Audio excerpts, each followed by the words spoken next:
नमस्कार। क्या आपके साथ भी ऐसा होता है कि आपका छोटा बच्चा ना दिन में तो सो जाता है लेकिन रात में सोता नहीं है, या फिर इतना कम सोता है कि आपकी नींद पूरी होती नहीं है? कुछ बच्चे तो ऐसे भी होते हैं कि रात में सोते भी नहीं है और पूरी रात रोते रहते हैं, और जब मम्मा उनको गोदी में लेती है, पापा गोदी में लेते हैं, घुमाते रहते हैं, तब वो शांत रहते हैं।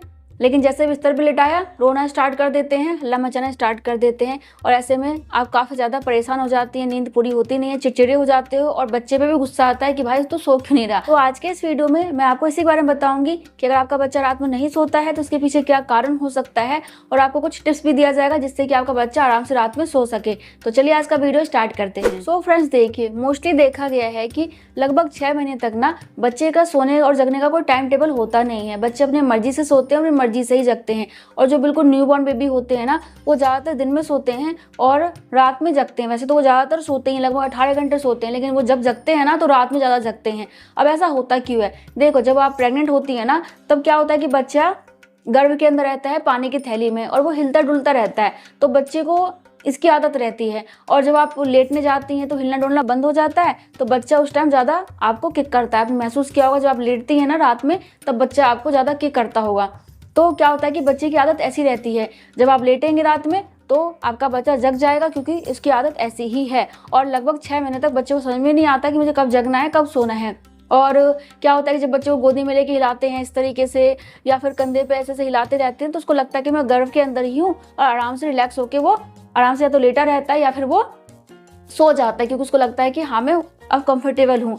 लेकिन जैसे लिटा देते हैं, उसको लगता है कि अब मुझे हलचल करना चाहिए, हिलना चाहिए, और सोना नहीं चाहिए। तो ये प्रेगनेंसी की वजह से ही होता है, क्योंकि उसकी आदत इसी टाइप की है। लेकिन इस वजह से परेशानी आपको होती है और पूरी फैमिली को होती है। और ऐसा भी देखा गया है कि जो बच्चे दिन में पैदा होते हैं वो बच्चे रात में ज़्यादा जगते हैं। तो अगर आपका बच्चा दिन में पैदा हुआ है तो आप उम्मीद करें कि आपका बच्चा रात में ज़्यादा जगेगा। तो बस यही है कि आपको ना बच्चे के हिसाब से सोना पड़ेगा कुछ दिनों तक, और उसके बाद आपको ना बच्चे के सोने का एक टाइम टेबल बनाना पड़ेगा, तभी आपका बच्चा उस हिसाब से सोएगा, जगेगा। उसके बारे में आपको आगे बताऊंगी। लेकिन उससे पहले ये भी जान लीजिए कि कई बार बच्चे ना किसी परेशानी की वजह से नहीं सोते हैं। एक तो ये होता है कि बच्चे की आदत जैसे गर्भ में रहती है वैसे ही बाहर रहती है। दूसरा ये होता है कि कई बार ना बच्चा गीला डायपर की वजह से रोता है। अगर उसका डायपर गीला हो जाता है, उसको खुजली होती है, बच्चा बोल तो सकता नहीं है कि जी मुझे परेशानी हो रही है, इरिटेशन हो रही है। कई बार बहुत सारे पेरेंट्स ना स्टार्टिंग में तो थोड़ा ध्यान रख लेते हैं, लेकिन बाद में ध्यान नहीं रखते हैं और बच्चे को उसी डायपर में छोड़ देते हैं, सोचते हैं कि चलो बाद में चेंज कर देंगे। लेकिन बच्चे को परेशानी होती है, वो रोता है। तो आपको क्या करना है कि सोने से पहले बच्चे का डायपर चेंज कर देना है। और अगर डायपर नहीं पहनाते हैं, या फिर लंगोट पहना रहे हैं, या फिर पैंट वगैरह बच्चा पहन के सो रहा है, तो ध्यान रखें कि वो गीला ना रहे। गीला होगा तो बच्चा रोएगा, तो चीज़ का ध्यान जरूर रखिए। दूसरी दिक्कत ये हो सकती है कि बच्चे को बार बार भूख लगना। देखो, जब बच्चा पैदा होता है ना, तो आपको डॉक्टर क्या कहते हैं कि हर 2-2 घंटे बच्चे को दूध पिलाओ। बच्चे का पेट छोटा सा रहता है, दूध भी बहुत जल्दी डाइजेस्ट हो जाता है। तो ऐसे में क्या होता है कि बार बार बच्चे को भूख लग जाती है, और जब भूख लगेगी तो वो रोएगा, बताएगा तो नहीं लेकिन रोएगा। तो 3 महीने तक तो 2-2 घंटे दूध पिलाना है। फिर 3 से लेकर 6 महीने तक आपको 3-3 घंटे दूध पिलाना होता है, तभी बच्चे का पेट अच्छे से भरता है। तो आपको बस यही है कि अपने टाइम के हिसाब से बच्चे को दूध जरूर पिला लीजिए, ताकि आपका बच्चा दूध पी के आराम से सो सके। भूखा रहेगा तो रोएगा। तो थोड़ा सा आपको स्टार्टिंग में परेशानी होगी, लेकिन बाद में धीरे धीरे करके बच्चा सही हो जाएगा, क्योंकि दूध भी कम पिएगा और ज़्यादा मात्रा में पिएगा तो आपका बच्चा आराम से सोएगा। और 6 महीने का हो जाएगा तो आप उसे कुछ खिलाना भी स्टार्ट कर सकती हैं। सॉलिड फूड खाएगा तो बच्चा और भी आराम से सोएगा। तीसरा कारण हो सकता है बच्चे को परेशानी होना। देखो, बच्चा छोटा सा रहता है और काफ़ी सेंसिटिव रहता है, और ऐसे में उसको बहुत जल्दी कोई भी बीमारी हो सकती है, कोई परेशानी हो सकती है, कफ कोल्ड उसे बहुत जल्दी हो सकता है। बच्चे को पेट में गैस बनने की प्रॉब्लम भी काफ़ी ज़्यादा हो जाती है, पेट में दर्द की प्रॉब्लम हो जाती है, बॉडी में भी पेन होता है बच्चे को। तो दर्द की वजह से, परेशानी की वजह से बच्चा कई बार सोता नहीं है। और आपको लगता है कि मेरे बच्चे को कुछ परेशानी हो रही है, या फिर परेशानी की वजह से रो सकता है, तो डॉक्टर से ज़रूर बात कीजिए, या फिर आप जो है ना हॉस्पिटल भी जा सकते हैं। इसके बाद देखो, जब बच्चा बहुत ज़्यादा थक जाता है ना, तब भी वो नहीं सो पाता, क्योंकि उसको शरीर में परेशानी लग जाती है, काफ़ी ज़्यादा दर्द होता है बॉडी में, तो वो थकान की वजह से नहीं सो पाता। तो बच्चे को काफ़ी ज़्यादा नींद चाहिए होती है। स्टार्टिंग बच्चे 18 घंटे 16 घंटे सोते हैं, बाद में कम से कम 12 से 14 घंटे सोता ही है। तो अगर उसकी नींद ढंग से पूरी नहीं होगी तो थकावट की वजह से वो नहीं सोएगा। कई बार ऐसा होता है कि हम ये देखते हैं कि दिन में बच्चे को सुलाएंगे नहीं, पूरे दिन उसको खिलाते रहते हैं, जगा के रखते हैं, तो ये भी ठीक नहीं है। बच्चे को दिन में सुलाना है, बहुत ज़्यादा नहीं सुलाना, लेकिन ऐसा नहीं है कि उसकी बिल्कुल नींद हमें खराब कर देनी है, तब बच्चा चिड़चिड़ा हो जाएगा और रात में नहीं सोएगा। इसका एक कारण हो सकता है बच्चे का दांत निकलना। जब बच्चे का दांत निकलना स्टार्ट हो जाता है ना, तो बच्चे को दस्त की प्रॉब्लम हो जाती है, दर्द की प्रॉब्लम हो जाती है। तो ऐसे में बच्चा ये चाहता है कि हमेशा उसके साथ कोई ना कोई रहे, और जैसे आप उसे लिटाती हैं उसको डर लगने लग जाता है। कई बार बच्चे डरावने सपने भी देखते हैं, तो इस वजह से बच्चा रात में सो नहीं पाता, क्योंकि परेशानी होती है बॉडी में। जब उसके दांत निकलते हैं, दर्द काफी होता है, काफी ज्यादा वो चिड़चिड़ा सा हो जाता है।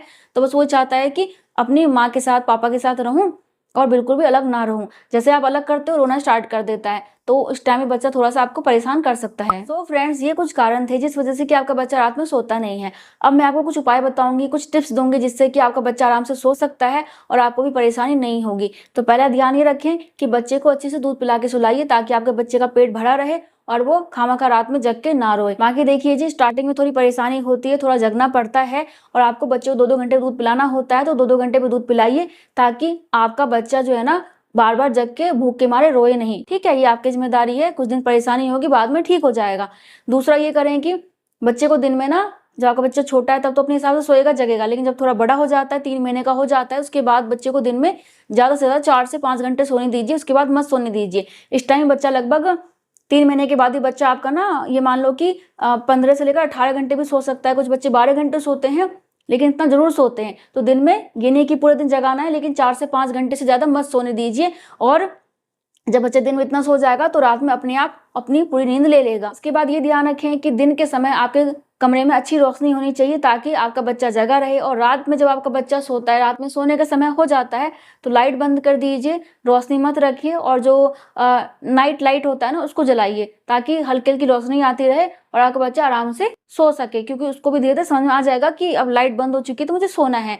ये आपको करना होगा। लाइट जला के सोचेंगे बच्चा सो जाए, हम टीवी देखते रहे, मोबाइल चलाते रहे, बच्चा सो जाए, तो ऐसा नहीं होता है। आपको भी उसके साथ सोना होगा, तभी आपके बच्चे का पैटर्न बनेगा। इसके अलावा बच्चे को ना हल्का फुल्का ढीले ढाले कपड़े पहना के सुलाइए। बिल्कुल टाइट कपड़े या फिर अनकंफर्टेबल कपड़े नहीं होने चाहिए। ठीक है, तो इस चीज का भी ध्यान रखें। इसके अलावा आपका बिस्तर साफ सुथरा होना चाहिए, और क्लीनिंग का बहुत अच्छे से ध्यान रखें, क्योंकि कई बार ऐसा होता है कि गंदगी की वजह से बच्चे नहीं सोते हैं। और डायपर का ध्यान रखें। बाकी देखो जी, ज्यादातर टाइम ना बच्चा आराम से लेटा रहता है, तो ऐसे में क्या होता है कि बच्चा पूरे दिन हाथ पैर चला रहा है, तो उसको थकावट हो जाती है। तो ऐसे में आपको क्या करना है कि बच्चे की मालिश करनी है। बहुत बार तो डॉक्टर मना करते हैं कि ज्यादा मालिश मत करो, लेकिन गाँव वगैरह में ना बच्चे की बहुत ज्यादा मालिश की जाती है, 5-6 बार मालिश कर देते हैं। तो आप इतना नहीं कर पा रहे हैं तो कोई बात नहीं, इतना करना जरूरी भी नहीं है, लेकिन नहाने से आधे घंटे पहले मालिश कर दीजिए अच्छे से, ताकि बच्चे का बॉडी ना रिलैक्स हो जाए। और रात में सोने से पहले भी कर सकते हैं, ताकि बच्चा अच्छी नींद ले सके। क्योंकि बॉडी में दर्द होगा, परेशानी होती है ना, कई बार नींद नहीं आती है, थकावट भी काफी ज्यादा हो जाती है। तो मालिश करने से थकावट दूर हो जाएगी और बच्चे को बहुत अच्छी नींद आएगी। तो बच्चे को रात में मालिश करवा के आप सुला सकती हैं, इससे भी आपको फायदा देखने को मिलेगा। सो फ्रेंड्स, इस वीडियो में बस इतना ही। बाकी आप कुछ ही पूछना चाहते हैं तो कॉमेंट कर सकती है। मैं मिलूंगी नेक्स्ट वीडियो में, तब तक के लिए bye bye. Thank you so much. नमस्ते।